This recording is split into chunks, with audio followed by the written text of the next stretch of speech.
nga Kafeero atambula n'akamotoka ka bbiya wanywa ate nno omusajja atunga tamunywa.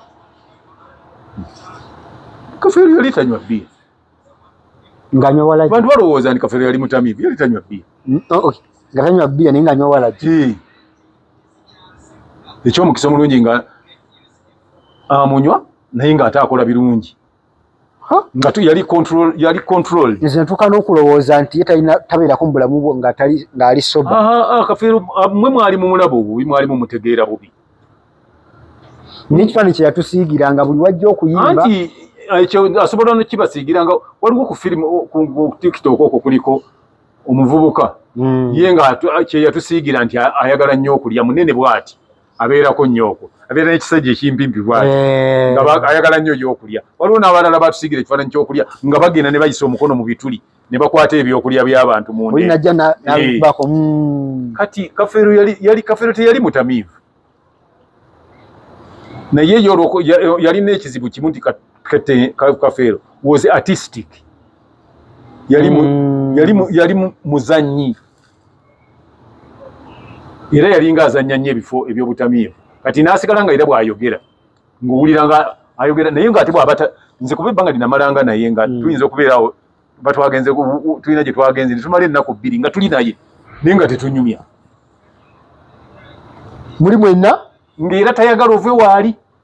Kafeero bw'aba naawe ng'akusiibye tayagala ove waali naye nga temwogera okujja kugamba nti agenze n'akola bw'ati kinsesezza abantu abaana bintu babikola batya, omulabye nti mulabye nasirika.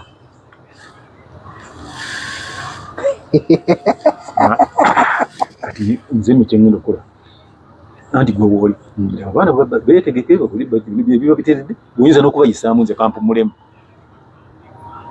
Kafeero yali tatambula kuba nali namuteekamu ekintu nti omuzannyi yenna anaabeera omuzannyi mulungi tebamumanyiira.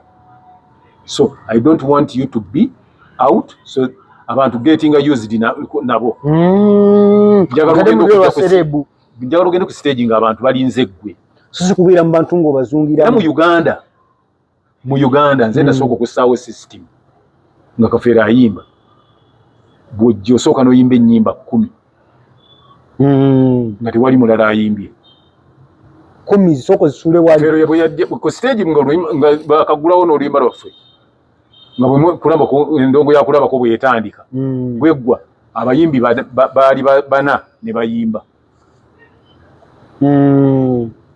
Kafeero najja n'ayimba ennyimba 10 mba muyingidde essaawa 5:6 ennyimba zaalinga mpanvu n'amala n'avaawo ne bwe zitaba mpanvu sho oba ogeze kukola sho oluyimba oyimbako katono nga bali baseka bano baleekaana bakola ki luwanvuwa. N'akomawo n'akuba ennyimba 4 n'akubirako olw'ekivvulu oba walumba ezzaaya oba ekijjankunene shonebwa. Kojja mu bulamu bwa Kafeero yali musajja munyumya nnyo engeri yali alukamu ennyo. Teyali munyumya, Kafeero yali tanyumya nakugambye dda. Ate temuddayo okuba lwali nti musa nga bwe museka anti nga tayagala muntu yeemwetula nakyo ng'avaako. Ate Kafeero yali alwana nnyo nga mulwanyi nga si bwakumanyiira bw'oleeta effujjo yali amanyi okweka enjala era wakubirira ng'anyiiga era nga kinyuma nnyo buli obaawo okukyankalana nga atamidde nga yeebase nga kinyuma nnyo. Mumanya tajja kubiva naye bw'aba nga mulamu ng'avaayo. Kojja ababiri bano bafunako kesisinkano be tuyita ba greatest kadonkamu artist biffe be twamanya ennyo basudde ne Kafeero. Basinkana emirundi ng'ena ku shows ne bakola shows. Ate eno mu bulamu bwa bulijjo eno. Era nze nali ndowooza nti Basudde yali alemesezza Kafeero okuzaala. Basudde yali ate yayagala Kafeero n'ayitawo bwe baamala okukwatagana ng'oli ebigambo bya Kumulabiyitirivu n'ono ne bakwatagana nga Basudde ne bwe guba 6 gwa kiro ajjeewo ewa Kafeero ne bwe guba 8 ne bwe guba 10 ne bwe yavanga okuyimba gy'akoledde nga Kafeero ali maganjo mwabanga muli awo nga gusa. Eyo nayo tunaabagifuula episode yaabwe nga tunyumya tukompeyalinga ababiri bano. Kwanda baayagalana nnyo nnyo nnyo. Ne kuba nakola shows zaabwe zaali mpitirivu.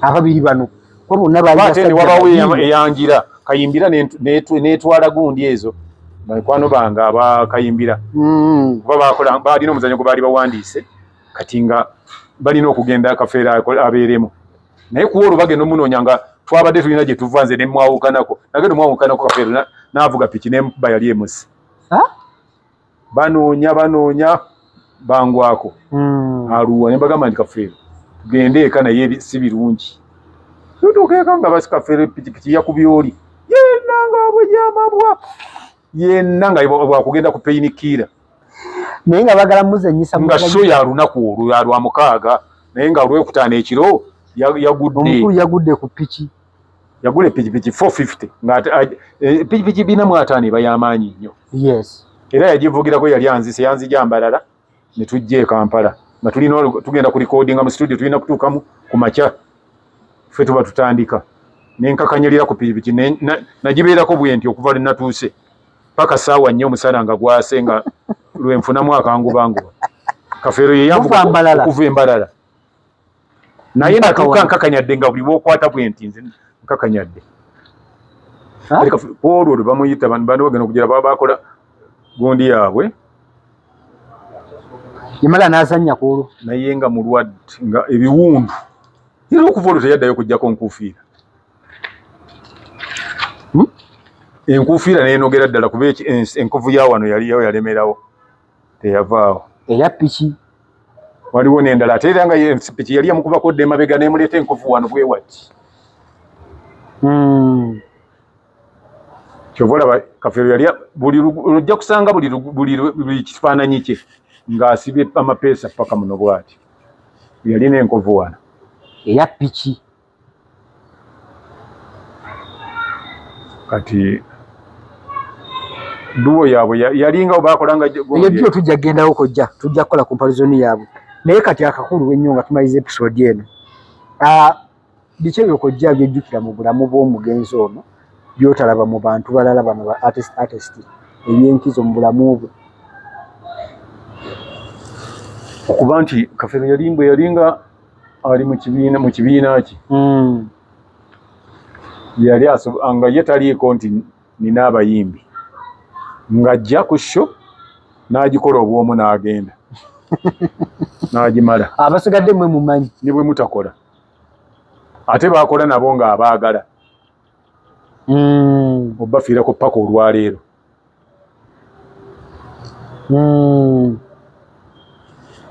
kati awo twali tugirawo kuba kusooka twali tetulina kawana kano kagundi mulya nabwe nkayita akaana ate nga njijukira nga we kajjiraga ndagira ennabitaka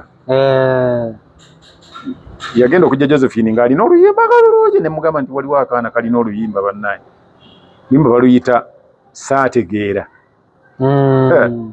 nga lwokya saategeera saamanyirirwa kyusa ku ndowooza munnange oyo muwola yayimba ne mulamu wange abato be tulinamu essuubi yayolera abaana nnyimba ze nnungi nnyo zonna kati naakula kati mukazi yennyini waliwo omuwala omulala bamuyitanga Lucy bamuyitanga maama Rose bamuyitanga Rose Namata naye ayimba bulungi waliwo n'omuwala omulala nga bamuyita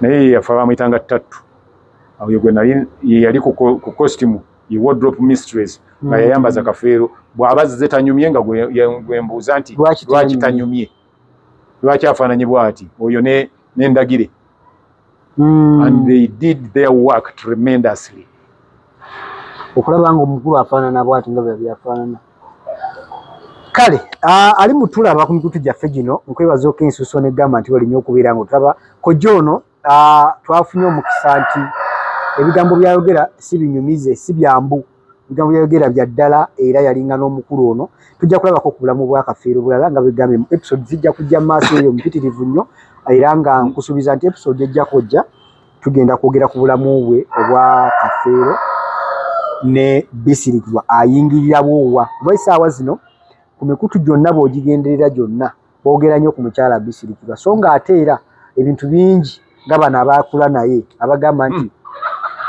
saakula na Kafeero. Okay, abalinga ne Kafeero. Abaakula abaalaba Kafeero ng'akula. Yes. Okuva nga yakatuuka e Kampala. Abaalaba bisirikirwa. Abaalaba bisirikirwa mbagamba bwe ndi bisirikirwa si oyo gwe mulaba. Oyo gwe mulaba mukyala Robina Namatovu. Gwe mulaba ye Robina Namatovu. So oli bisirikirwa wa Kafeero. Yali muwala mutono bwati. N'anyiririra ewa Kafeero n'agejjera ewa Kafeero n'akola buli kimu kyonna. Era mujja muyinza okulaba kujja gye munaalaba nga njerega olw'emmotoka mwe namutwala mwe yasanga Kafeero. Kuba nalina emmotoka nga nkadde. Hojja emboozi tujja kujja nayo mu episode zaffe ezijja mu maaso eyo. Ensinkano yaabwe yali etya era nayo tujja genda tuyitawo. Tasibwe ne beetuwadde omukyala yennyini yayogerwako bisirikirwa ku mikutu gyaffe muno ojja mulabako naye yennyini yeeyogerere obaolyawo ku biki ebyaliwo. Otherwise tukujjukiza bannaffe atuteekamu ssente okuli Focus Graphics and Branding bagamba nti bawe ebizinesi yo bagambe nti buli kimu nkyagala business card, njagala business card, njagala kumprintingira ku t-shirt eziri corporate eziri unique. Bagambe njagala ebipande ebigenda ku business byonna babikolera. So nga ate ne bannaffe aba Focus event service bagamba nti gwe beekwate bakuteekera omukolo gwo. Leka kubeera ku mukolo ate ng'oyiri baba service provider. Leka kubeera ku mukolo ate osiiwuuke olw'aba service provider oleme n'okunyiririra omukolo ne bw'oyambala olugoye olw'ebbeeyi. Ne make-up atandika okulukuta kuba onoonya ba service provider. Ate era bw'obanga oli ku mukolo jjukira nti oba oli ku nkwanjula oba ku mbaga tewali nsonga lwaki obeerawo nga weeraliikira nti bwe nnaatuuka eyo ne bigaana. Bicycle kick bw'ali jangu ofune bicycle kick gwe nga gw'olinda bulinzi kugamba nti kojja kano kakulu bw'agenda ku mukolo okwanjulwa tuli oli ku musajja olwo kati omukyalo ono bw'amala okwanjula mu bazadde asuubirawo ak'enjawulo kyagamba nti leero yanneepikidde ke tuvudde mu bazadde kankizo ki what more what next. Yes, oba tugambe nti a few moments later waliwo ne kojja kakanakala bwe muva mu kyaki omukyalo n'omwana emunu asuubirayo akenkizo. Nawana mu kyaki waliwo omusajja kyabagamba ni mugende mukole ki? Mugende muzaale mwale. Ogenda kuzaala ki nga gwe olugendo lumala olutandika nga ate weekoona? Oba olaba nga kati Kafeero ye bwe bakye bamugamba kye yakola. Gende muzaale mwale ndowooza olaba abaana bakaayana. Naye oba nakyo basi kyogera njireke. Tujja kiyogera kojja mugundi ezijja kubanga tugenda maaso tukyalina episodes nnyingi nnyo nga layikinga kojja kagato exclusive Focus TV yonna ne gundi yaffe ojja kubanga obalaba bagitani Ebron Media ojja kubanga byonna obifuna bulungi. Gwerinda bulinzi ki ekijja notification ejja kubanga ogifuna. Kale tetuyinza kusukka wano mutukirize tujja basinkana mu episode ezijja mu maaso awo. For now, bye bye.